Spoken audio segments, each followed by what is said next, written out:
Ashe family, this is Armand Rose, always trying to bring y'all the truth. Hey man, this would go be long, so let me dive right into it and not beat around the bush. Today's topic is gang culture. Historically, gang culture. That's it. This is not meant to be an attack on anyone in particular. I've done videos about this before, and everybody seems to lose their fucking minds. But we're gonna keep it 100 about the gang culture, and we're going to talk about certain things. And at the end of this, I'm going to show you guys how it has affected the community. So let's start with the history of gangs, right? So in the 1900s, there was no jobs. People were, fighting for power. So, you got guys like Lucky Lucy and Sammy the Bull, man. They started this shit, popped it off in New York, creating jobs for the people, feeding the people, doing what they're supposed to do, right? It turned into a business, it turned into an organization, it turned into an empire. They was making hundreds and hundreds of millions of dollars. Now, this is basically off of controlling who works where, and also, you know, stealing cigarettes and liquor and the party life. So this is what they were in control of. But like I said, I'm gonna try to keep this brief. I'm gonna try to keep it brief. I'm not gonna just touch on it, but you guys can go back from the 1900s. So this is about 1915. When all the immigrants was hitting the shores of New York, they had to band together. They had to stick together, and some of these guys didn't have anything. So this is why they started the mob, aka they started gangs. Okay. I'm gonna skip around, man. I just because I want to give you guys, like I said, this is a history lesson. This is not, I ain't trying to focus on no one particular part. I'm get down to us. Um, so this one just got added a couple of days ago because I was going to talk about the Godmother and how Hispanics have, their gang culture. Because we talked about our European brothers, and this is why they started it. And then I wanted to hit the Hispanics, talk about the Godmother. The Godmother was doing her thing, man, I think she was doing her thing from the early 60s, man. Early 60s to where she was doing, she was putting in work. Um, but you can find a lot of information about the Godmother, and how ruthless she is. She was just doing her thug thizzle, and this is now we're getting into straight drug dealing. We're not getting into, I'm doing this for the community. I'm doing this for, you know, no crazy bullshit. We're getting into straight drug dealing. So now we're getting into the effects on the community because now we've had from the 1900s to from the 1900s to the 10s to the 20s to the 30s to the 40s to the 50s. It was it was a sense of employment. It was a sense of hustling. It was, I could have went into the 20s and just talked about the gambling. All the gambling that was it was just something to give people hope. And also it was something that if you hit the numbers, you got a little money. So, it was almost like a fucked up welfare system. You give us money and we'll take care. Well, at the end of the year, we might give you some turkeys. We might hand out some shit. Some of these cats was if you really look at it, man, some of these cats during those 20s were honorable cats.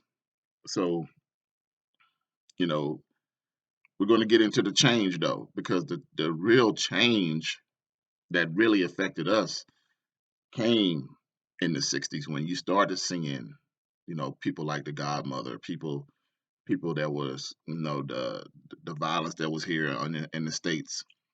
That's what, you know our grandfathers saw.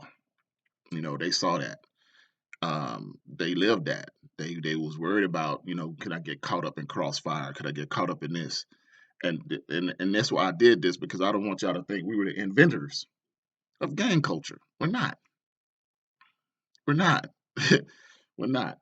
And I'm gonna show you this lady just got added on. Um, a couple of days ago because I was sitting here, man, watching TV, and well, I wasn't watching TV. The TV was on, and this program came on called La Madra, La Madra, La Madriana, or La Madriana, I believe. It's on Showtime. Kind of was listening to it. I actually had to, because I wasn't paying attention, I started it over. So we've always talked about how in the hell did New York, why does New York always look so raggedy? Why does New York always look so horrible? Why the buildings are always, torn down and, just nobody's really putting any effort to rebuild the community. So if you want to go take a look at it, man, go take a look at it. There's a small section. This is what made me restart this thing. There's a small section where there's an interview where the man said he said the building owners didn't want to pay for the buildings to get fixed up. So what they would do instead of fixing up the building, they would hire gangbangers to live there, run the tenants out, then set the buildings on fire. Listen to me. The owners of the buildings used to let the gangbangers live there. They would run the tenants out and then set fire to the buildings. It's documented. This is what the man said. I know this, and so yeah, I know a lot of people don't catch certain things. I know you don't catch certain things. I get it, but like I said, that caught my ear, and when I went back to it, I was like, "What?" And she co-signed it. She was like, "We didn't know we were destroying the community. We didn't know." She was like, "They'll give us $300 to do this, and we go do it." So it wasn't even black folks doing that shit. It was the Latin gangs doing that shit. So it was kind of weird to get that bit of information because I've always seen, even New Yorkers, I've seen New Yorkers say, "How did this happen?" So I'm telling y'all how it happened. The owners of the buildings, and then check this out. This lady becomes, not only was she's an active gang member, done time, all this other shit, she became an icon in her community. She became an activist. So she turned around and burnt the buildings and then turned around and started becoming an activist to get buildings built in the community. She's a political influencer. She started off, handling PTA meetings. I think one of the situations was at the elementary school, they were also having an adult class for convicted felons or whatever. And she held a PTA meeting and then she had rallies and stuff and it was like, "Hey, there are kids here. Why are you letting these guys walk around this school, come to this school? Most of these guys are criminals, and we have children here." And so she shut that shit down. Which, here's the twist, man. More power to you. More power to you because even with the mobs, even with the mobs, you got people that became millionaires off the mob with mob ties, with mob influences. If you didn't really, really, really get caught up and you played your shit right and played your shit smart, there are a couple of people out there, the ones that are alive, not in jail, not incarcerated, the ones that are alive, they are taken care of. Go look at their story. Even when you look at the movie Casino, the ones that are alive, the ones that kind of like, cooperated with the people, they got taken care of. The lawyers that during that time, the mob lawyers during that time became infamous. Mayor Goodman, right here. Mayor Goodman. Look up his name, Goodman. Look up his affiliation with the movie Casino. Look up his affiliation with those mobsters, and see that this man became a politician. See, that's the game that you play. That's the game that you're into. So this is not something that's constructed to be, for everybody and to everybody to win, but for those few people, For those few people, you can do all of this stuff and then become a successful whatever you want to be with gang ties. And we've talked about this, right? So this is nothing new that I'm telling y'all. This is actually I've been telling y'all this. I've been telling y'all this. If you look at any black actor, you look at any black celebrity, 9 out of 10 they got a crooked past. 9 out of 10 they have some type of gang affiliation. I've told y'all this. But y'all don't want to listen. It seems like it go in one ear, rattles around, and then oozes out your head because you like this person. And then I'm telling y'all, there's a flip side to that. There's a flip side to that. There's a lot of people that don't have any gang affiliation. They don't have any gang affiliation, and then next thing you know, they're controlled by the gang, or their influences is by the gang from gang members. So let's get to us. Let's get to us. Let's get to us. So here it is. The 1960s, and I've made videos, I've made posts, and like I said, I've never directed this but to two people. And it wasn't because of their gang affiliation, it was because they were Moors. Now, why I always attack these guys because they were Moors, because Moors are some of the most highly intelligent people out there. They know the laws, they know these contracts, they understand, they overstand all of this stuff. So, how can two Moors start the gang culture, start the gang violence, and I not say nothing about it? How can that? And these are smart, intelligent brothers. These aren't brothers that was struggling. These aren't brothers that was, in the mud in poverty. No, these brothers had temples. These brothers was doing a thug thizzle. These, Jeff Ford, um, got $1 million from the government right off the bat. But what do you do with it? And this is what I try to tell people. I mean, you just can't look at somebody and say this is the culture, this is this. But what did he do every time that he got something and was successful with it? What did he do? He was overseas buying guns with the money. So that means he already had that mindset. He already knew the information. Everything that happened after they started their respectful gangs, or I should say that after they just started their gangs, I'm not going to say respectful. After they started their gangs, they knew that they were going to invoke violence. They knew that they were going to do this. Now, I want to talk, like I said, I'm going to get y'all information. So they couldn't go, as a black man back then, you couldn't go get guns. But they already knew that they was going to set it off, right? They already knew that they were going to to do things in the community that wasn't protecting the community, helping the community. A damn sure wasn't going to promote the community. So he never went to jail for that. He never went to jail for trying to buy it. They they arrested him for that, but he never got a big slap on the wrist for that. So you know what they did? The CIA gave him guns. The CIA said, you know what, man, we got a whole bunch of guns. Man, the police department got a whole bunch of guns. What we gonna do, man? We're gonna at the railroad tracks, man. We just gonna maybe, push something over there and leave the door open, and y'all can go get all the guns you want. Go look at the CIA. Don't believe me, man. I already told y'all don't believe me. Go look at the CIA's involvement with the LA gangs with guns and drugs. Go look at it. Cocaine was developed in a lab, y'all. Crack cocaine was developed in a lab, y'all. It was supposed to be a product that was supposed to make you invincible and all this other bullshit. It should been around for years. How the hell we get the formula? Go look at the CIA's involvement with the LA gangs.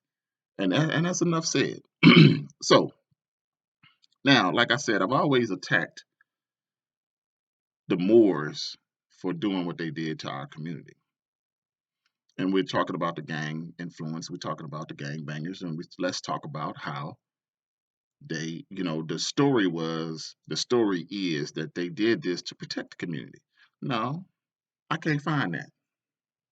Let's be honest. I can't find that where they protected the community.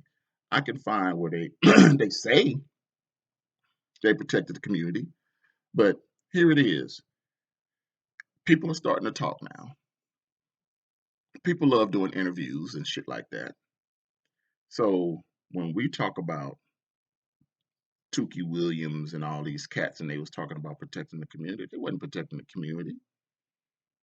These cats would go to concerts and stop a concert and start posing. These cats would, if you was in a neighborhood, they want to fight you and beat your ass up. They come on, man. This was not the thing to protect the neighborhood.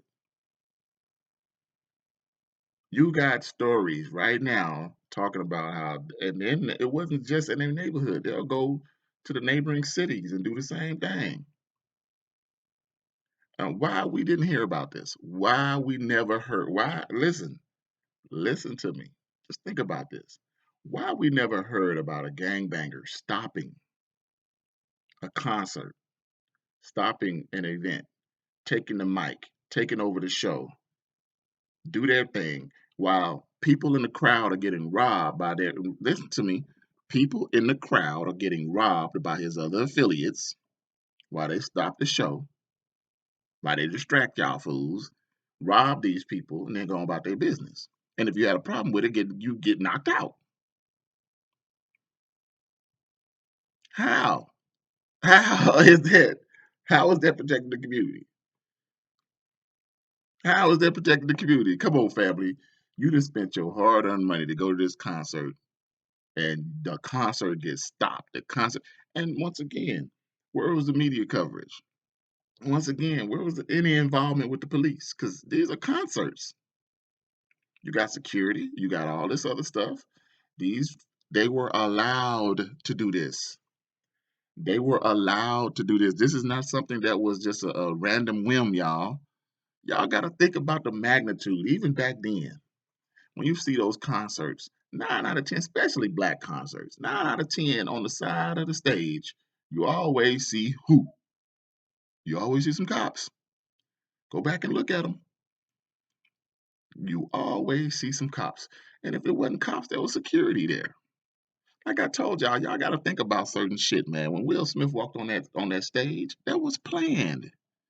Not one security guard ran up there and touched it, jumped on this man for walking on stage when it wasn't his turn to walk on stage.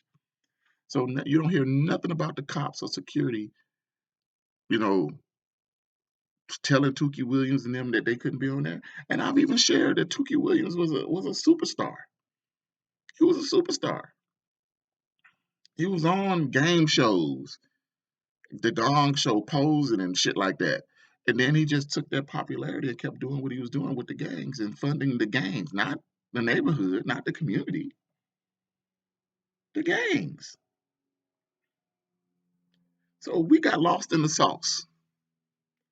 We got lost in the sauce, and then all of a sudden, we start doing what we start doing to ourselves what the mob was doing to the companies and the businesses. See, we started monitoring our businesses, destroying our businesses. We started terrorizing the community. We started putting passes on other people saying you can't come to my neighborhood, you can't come to my city, you can't do this and you can't do that. And listen to me, family, it was allowed. It actually was not even allowed. I wouldn't say, I'm going to even say like this. No, it wasn't allowed. It was instructed that this is what they were to do. It was instructed that these guys influence other people around the neighborhood not to come into it. And if you do, they're the Pied Piper. You have to pay them. This is how the gangs were allowed to thrive. This is why the gangs were allowed to thrive. If you don't believe me, everything I'm saying, listen to me right now. Everything that I'm telling you right now, there's somebody running their mouth on the internet telling you that this is what they did. Take a section out of what I'm saying and go Google that section. and find an interview, and you'll hear them talk about exploiting our community, the businesses, shutting some people down. We did so much of an injustice to ourselves that, when I was a kid, I remember, my mom's traveling, and there was like a black neighborhood, black community store. We don't have those anymore. Why? Because we exploited those people. Those people had to pay rent to them people to be in the neighborhood. They don't do that to the Mexicans. They don't do that to the Asians now. They don't go there and ask for rent for them Asians. See, we the only ones that exploited ourselves, and then did opposite of what the old mob schools did. Because they said, no, no, no, no, you're not coming in our neighborhood exploiting our people, and we not, no, no, no, no, no, no. We want Italian food here, because remember, all those cats were Italian. We want Italian restaurants here. We want an Italian market here. You get your ass up out of here. So no, what we did was exploit ourselves, tear our own shit up. Then when somebody else builds in there, we don't say nothing or do nothing to them people. We don't say nothing or do nothing to them people. You can racially profile us. You can kill us. That building still stands in our community where we have enforcers. I've always told y'all that the gangbangers, man, y'all should get conscious, because we need that enforcement.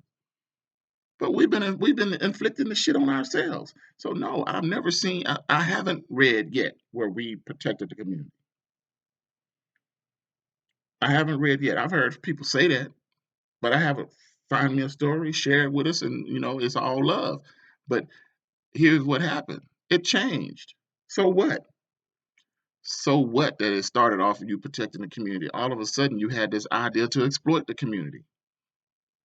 You went from protecting, even if it's true, even if I say it's true, okay, y'all was protecting the community, cool. All of a sudden, it changed to exploiting the community because, like I said, you can hear stories, you can listen to these people talk about these people walking into a business, walking into an event, walking into a function, shutting it down, robbing the people, and then leaving, and nobody did anything about that.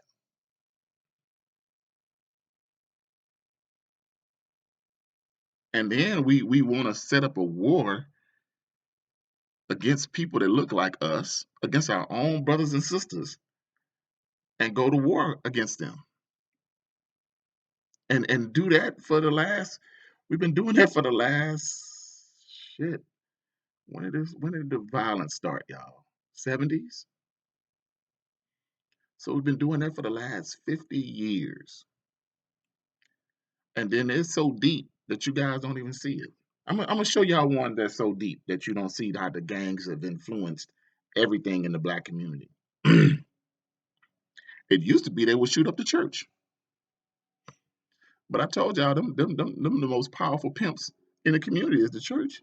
So they had to shut that shit down. Like, hey man, we're not gonna give y'all no funding. We're not gonna let y'all do what y'all do. Y'all shoot up another church, man. I don't care what's going on. I mean, that was a cool idea. And here it is, man. I can actually think on different levels. I mean, that's a cool idea if you're a rival gang member and your rival is having a funeral and you drive by and you get more of them. That was a thing in LA. But why did it stop? Because the church was like, "Hey, man, y'all fucking up my shit. Do that shit somewhere else. We can't have that. We are all pawns. All our gang, all of our institutions. I've told y'all this. I've told y'all this, and once again, prove me wrong.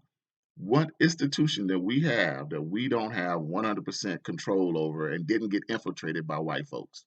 Some way, somehow, some shape, some form. Come on, man. Come on, family. We are exploiting ourselves, and the gangbangers are doing it and getting paid to do it. Oh, yeah, man, you just talking shit now. Okay, okay, okay. So remember the stories I told y'all about people getting knocked out and shows getting stopped. So Big U was one of those guys that used to do that. Big U is a promoter, is a manager. Big U is a manager. He is a manager. He goes and sign artists, and he takes care of the artists. Now, why is that? Look at all these people talking about management now. Waka Flocka Mama. But Waka Flocka Mama, come on, y'all. Come on, y'all. So look at all these managers that's they're doing their thug thizzle right now. They're telling y'all, hey man, because here's the problem with this, and here's what makes the research so easy. Everybody like to talk right now. So you guys were affiliated deep. Now you're telling me y'all been involved with all these artists for all these years. You mean to tell me Haitian Jack was behind the scenes with all these artists and all these rappers? Haitian Jack, come on now. And y'all mean to tell me y'all can't see the funk? My people can't see the funk? Just, I ain't even trying to shit on Haitian Jack. Just go read about the man. When you got one of the toughest motherfuckers on the planet tell you, hey man, don't fuck with him. You ain't ready for that, man. Don't get involved with this cat, man. Don't get involved with this cat. And then I'm gonna ask y'all this. I'm gonna ask y'all this straight up, straight up, straight up. So we talking about killers, right? We talking about, I just mentioned people that don't give a fuck about life, right? So what do you think is happening when these artists don't want to pay their dues? When these artists don't want to give up their publishing? When these artists don't want to give up their rights? What do you think? Who do you think is pulling the trigger? Who do you think is setting up them to get popped like that?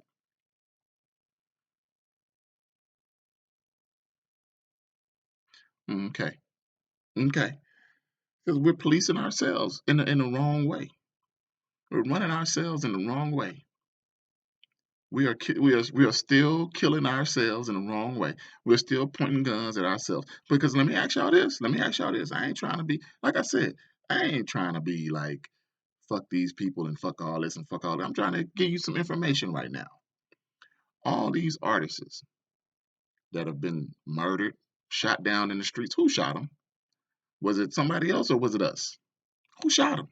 Who killed these babies? What was their affiliation? From all your artists, from all your artists, from all your artists. I know y'all love these people, but this is why I tell y'all I don't fuck with people like that because they'll put you in a compromising position to exploit you, and then if you don't do what they say do, they'll kill you. That's facts. You can't deny it. Nobody can deny it up here. Nobody. I'll mention y'all favorite rapper, the dude from LA. I keep now Whack 100 says he has a video of this man sleeping with a woman and another man. Come on, family. These people are exploiting us. They are the worst people on the planet.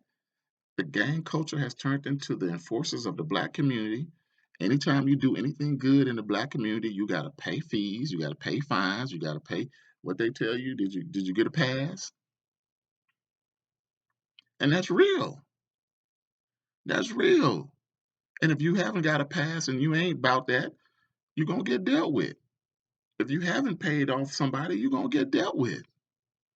And we are doing it. We are the ones that's pulling the trigger. So I don't see why we still have support for this. I don't see why we haven't said, hey man, enough is enough. Enough is enough, man. We're gonna act like Lucky in them, man. We want our piece of hey, we want our piece of the pie. We're gonna set up shop here. We want black owners. We want black businesses. We want everything black. Now, anybody comes in here trying to fuck with our shit, we're gonna get with you guys. That's what they did. That's how they doing their shit. That's what the Godmother did. That's what La Madre did. They turned their shit into their shit, not exploiting their own people. We're the only ones that do it. We're the only ones that do it. Prove me wrong. I got tons of information. I ain't even want to go to the Asian culture. The Asian culture, one of their rules is being one of their gang members, you don't sell in their neighborhood. Where you live, you don't sell. We're the ones that go get the burnt down buildings and set up a shop in the burnt down building, call it a trap house, crack house, and sell in our own neighborhoods where we grew up. So that means your cousin, your aunts, your neighbors, your friends, your family, are your customers. Like I said, man, we've done a lot of things to ourselves that we need to wake up from. And it's just an informational video about gang culture, and we ain't done shit. And we shouldn't be supportive of these people, man. That's why I tell y'all, man, sometimes you just gotta walk away from all this shit. But those are the facts. And if anybody wants to say that I'm lying or whatever, show me otherwise. Show the world otherwise. Okay? Hotel.